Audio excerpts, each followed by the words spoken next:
Bismillahirrahmanirrahim. Welcome back on my YouTube channel. In this video, I'm gonna talk about absorption spectrum.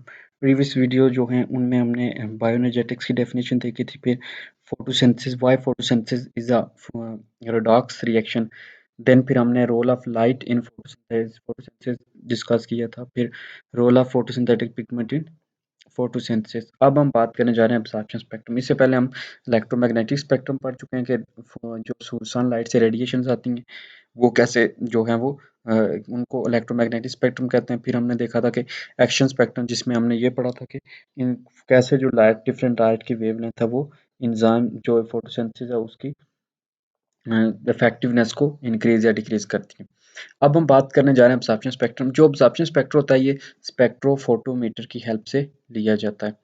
अब क्या होता है कि different जो लाइट होती है, कलर्स ऑफ लाइट होते हैं, वो एक पिगमेंट जो है वो कितनी अब्जॉर्ब करता है, different absorption of different colours of light bye a particular pigment, एक खास पिगमेंट कैन बी डिटरमिन। ये हम इस बात से डिटरमिन करते हैं स्पेक्ट्रोफोटोमीटर की मदद से कि कौन सी लाइट कितनी एक पिगमेंट अब्जॉर्ब करता है। अब जो डेटा होता है, जो डेटा स्पेक्ट्रोफोटोमीटर लेता है, वो एक ग्राफ की मदद से रिप्रेजेंट किया जाता है, जैसे फिगर 4.4 में दिखाया गया है कि ये देखें ग्राफ बना हुआ है जिसमें बराबर उसने बताया कि कैरोटीनॉइड्स का कौन सी लाइट जो है वो सबसे ज़्यादा है और किस वेवलेंथ पे अब्जॉर्ब करता है, क्लोरोफिल ए और क्लोरोफिल बी का उसने जिक्र किया हुआ है। सच अ ग्राफ, इस तरह का जो ग्राफ होता है जो शो करता है कि absorption of different colours of light by particular pigment is called absorption spectrum of the pigment. उसको absorption spectrum of the pigment कहते हैं कि जिसमें ये दिखाया जाता है कि पिगमेंट जो है वो कौन सी लाइट कितनी अब्जॉर्ब कर रहा है, उस ग्राफ को absorption spectrum of the pigment कहते हैं। जैसे ये absorption spectrum of different pigments, आप इसमें क्लोरोफिल ए बी का भी है, ए का भी है और कैरोटीनॉइड्स का भी है। तो ये होता है अब्जॉर्प्शन स्पेक्ट्रम। अब अब्जॉर्प्शन स्पेक्ट्रम जो होता है डिफरेंट पिगमेंट्स का, वो इंडिकेट करता है दे absorb different wavelength of visible light and these wavelengths are not absorbed at the same rate। तो वो कहता है कि ये जो होता है एक्शन अब्जॉर्प्शन स्पेक्ट्रम, ये हमें ये दिखाता है कि विजिबल जो लाइट है, यानी जो तकरीबन 380 से आपकी 740 तक है, वो जो है वो कितनी अब्जॉर्ब करता है एक जो स्पेक्ट्रम है, एक जो पिगमेंट है, और वो बाकी जो सेम रेट से बाकी को नहीं करता, यानी एक वो ज़्यादा करता है एक को कम करता है।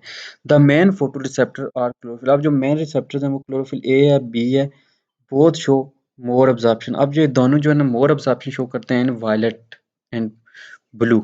वायलेट ब्लू पे यानी ये मोर जो होती है वो अब्जॉर्प्शन शो करते हैं 400 नैनोमीटर टू 470 नैनोमीटर, यानी ये 400 टू 470 नैनोमीटर तक। ये देखिए यहाँ पर जो है इसने दिखाया है कि ये उन पीक्स जो हैं वो ऊपर जा रही हैं कि 400 नैनोमीटर टू 470 नैनोमीटर तक वायलेट और ब्लू कलर की जो है ज़्यादा अब्जॉर्ब करते हैं जो क्लोरोफिल ए और बी हैं, and orange red 630 nanometer to 660 nanometer, और फिर 630 से 660 नैनोमीटर तक यहाँ तक जो है ना ये भी देखें पीक जो है ना वो हाई है। तो ये इन दो वेवलेंथ पे बहुत ज़्यादा अब्जॉर्ब करते हैं region of the visible spectrum. On the other hand, carotenoids show more absorption at 430 nanometer to 500। और जो कैरोटीनॉइड्स हैं ये देखें 430 यहाँ से तकरीबन जो है वो स्टार्ट होता है और जाता है 500 तक। ये इसको कहता है कि ये ज़्यादा है, ये दिखाता है अब्जॉर्प्शन।